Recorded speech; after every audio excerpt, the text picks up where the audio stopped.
Para ser sincero, o vídeo de hoje não estava previsto, pelo menos não com este tema.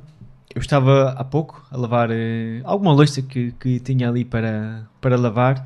Entre lavar a louça, entre ouvir um vídeo no YouTube, às vezes é uma tarefa que eu ainda considero ainda é muito aborrecida para mim, então às vezes não consigo suportar apenas o silêncio ou o barulho da água a correr, então normalmente coloco um vídeo do YouTube ou algo no Spotify para ir fazer ao mesmo tempo.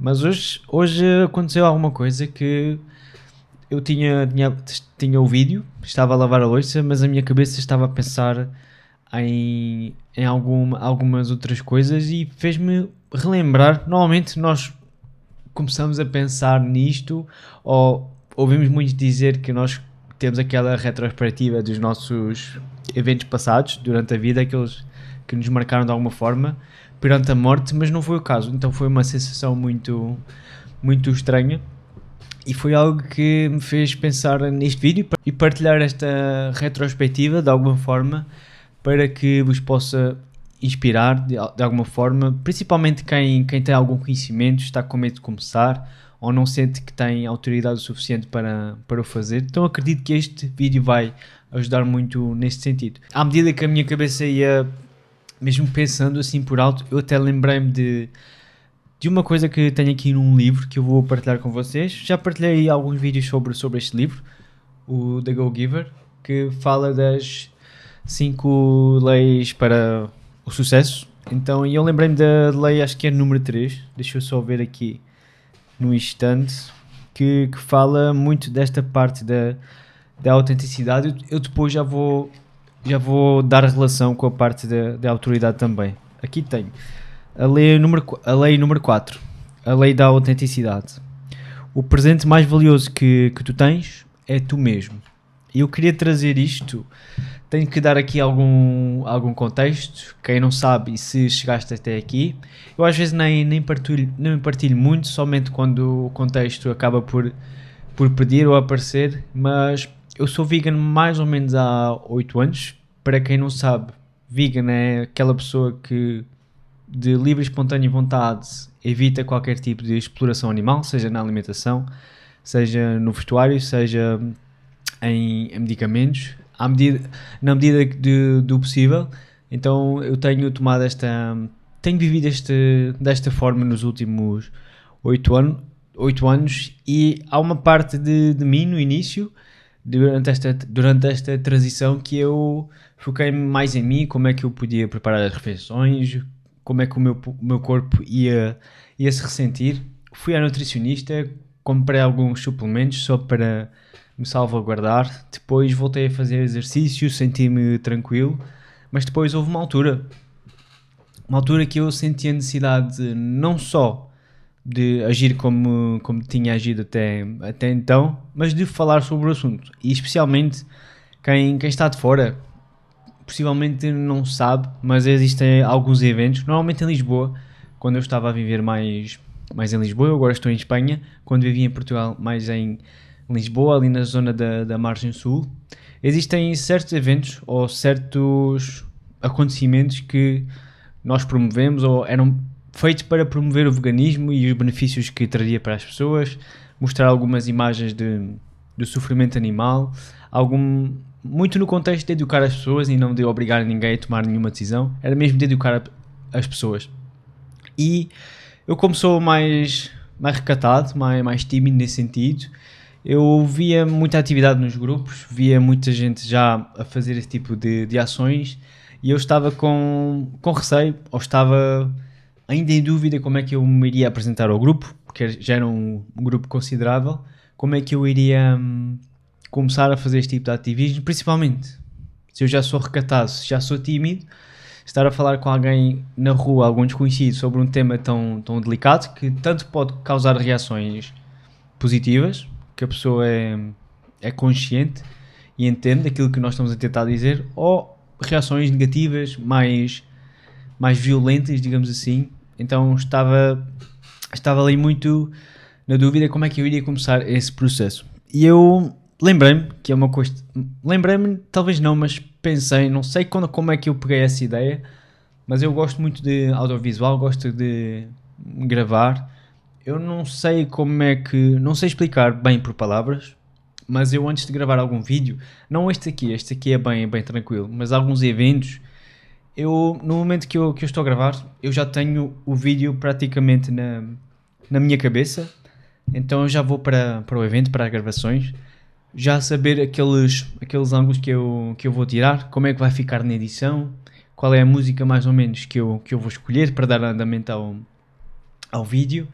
Então eu lembrei-me, então porque é que eu, em vez de participar diretamente, ou seja, de falar com essas pessoas, porque é que eu não vou lá, faço algumas filmagens e depois partilho lá no grupo. E assim foi assim mesmo que eu comecei a gravar um evento, 2 eventos, 3 eventos, depois eu já fazia metade, os eventos duravam mais ou menos ali umas 2, 3 horas sensivelmente, 3 horas e pouco.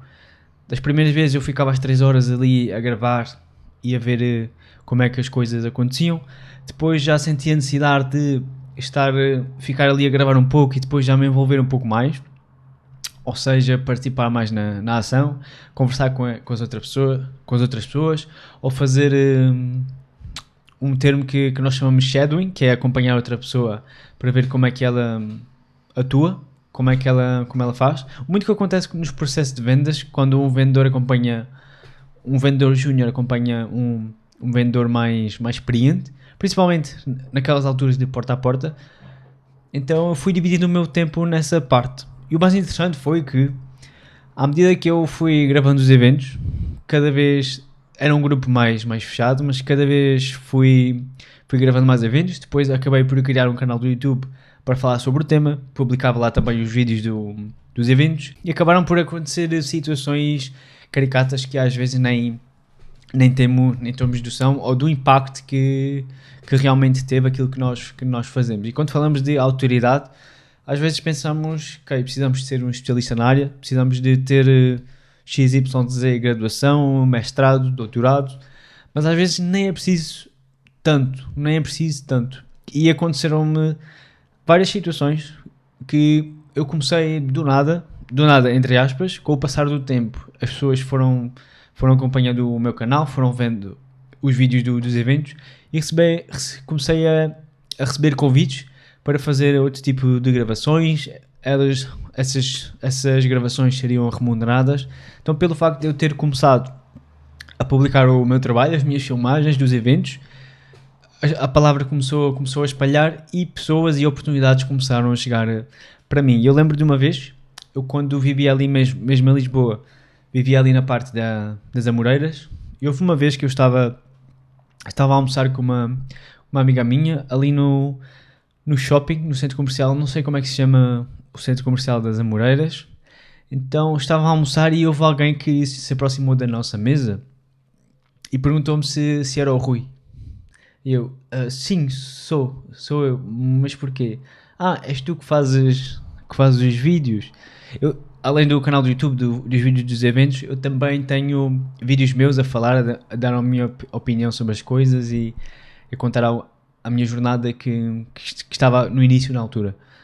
E eu falei, sim, sou eu.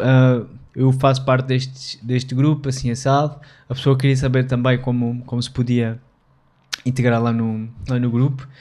E do nada ele era ali o chefe da segurança, ou algo nesse sentido, que tinha acesso ao terraço. Ali o centro comercial das Amoreiras tem um rooftop, tem ali um terraço que até é pago. E ele falou-me o seguinte: Rui, olha, quando quiseres, diz-me qualquer coisa que eu levo-te lá acima, não precisas pagar, está tudo certo. E eu fiquei, ok, esta é a primeira sensação de ser famoso, entre aspas, por causa dos vídeos. O canal hoje tem 130 inscritos, mais ou menos. Na altura tinha 150, não tinha muito mais. Depois fui deixando de colocar lá coisas, então os subscritores foram saindo, que é normal. E depois, com o passar do tempo, quando ia a alguns eventos fora de Lisboa, fui ao Entroncamento, que é ali perto de Lisboa, quando fui a Coimbra, a Braga, ao Porto, cheguei a Viseu, as pessoas já me reconheciam: olha o Rui dos vídeos.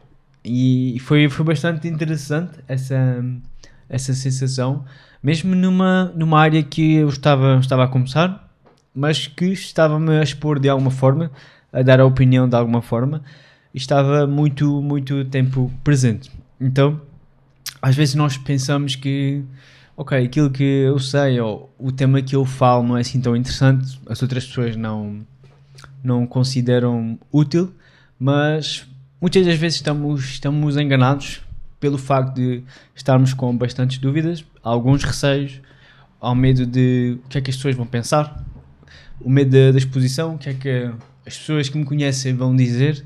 Então acabamos por muitas das vezes deixar de partilhar, deixar de dizer aquilo que nós pensamos, aquilo que nós sabemos. E também me aconteceu outras coisas muito semelhantes. Eu estou a trabalhar com marketing e publicidade há cerca de 4, 5 anos e até estou dentro de um projeto que ensina outras pessoas, e a forma como fui convidado para participar no projeto também foi muito nessa base de ajudar as outras pessoas. Eu entrava na comunidade todos os dias, apanhava ali 1, 2, 3, 4 dúvidas que as pessoas poderiam ter, e se eu sabia, eu iria lá responder e ajudar essa pessoa. No espaço de 4, 5 meses fui convidado para participar no projeto e estou no projeto até hoje.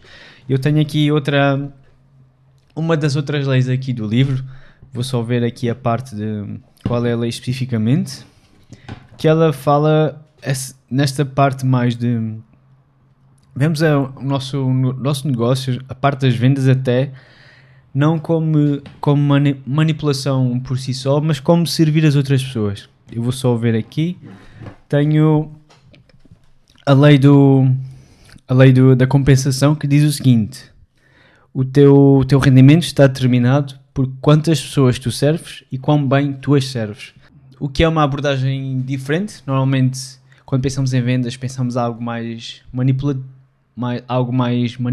algo mais agressivo, algo mais incómodo para do outro lado, quem está a receber esse tipo de interação. E agora, acabando de ler aqui, também tenho a última lei. O livro é uma fábula, então é uma história de um personagem que passa por todo este processo de um vendedor normal, digamos assim, com essa formação mais empresarial, mais agressiva, mais focada em métricas, números. Ele passa aqui num processo para mudar a perspectiva, porque a abordagem que ele tinha não lhe estava a trazer resultados e ele não conseguia bater as metas que tinha para bater no final do ano. E a última lei que eu falo aqui no livro, que eu recomendo vivamente, que é a lei da receptividade, que é a chave para dar é também estar aberto para receber. Muitas das vezes evitamos partilhar as coisas, pensamos, por exemplo, aqui neste contexto, na parte da exposição como apenas uma parte negativa, mas eu já mudei a minha perspectiva. Tinha muito aquele foco de, ok, e se eu disser alguma coisa que vá ao contrário do que as outras pessoas pensam? Ou se eu disser alguma coisa que acaba por estar errado? E eu vou mudar de ideias com o tempo. À medida que vou experienciando coisas novas, lendo coisas novas, e estou muito bem com isso, que as minhas ideias, mal seria se eu continuasse a ter as mesmas ideias ou a pensar da mesma forma durante muito tempo, seria um sinal que não tivesse a aprender coisas novas, que não tivesse a angariar mais conhecimento. E então, muitas das vezes acabamos por deixar de estar dispostos a receber, por exemplo, receber críticas.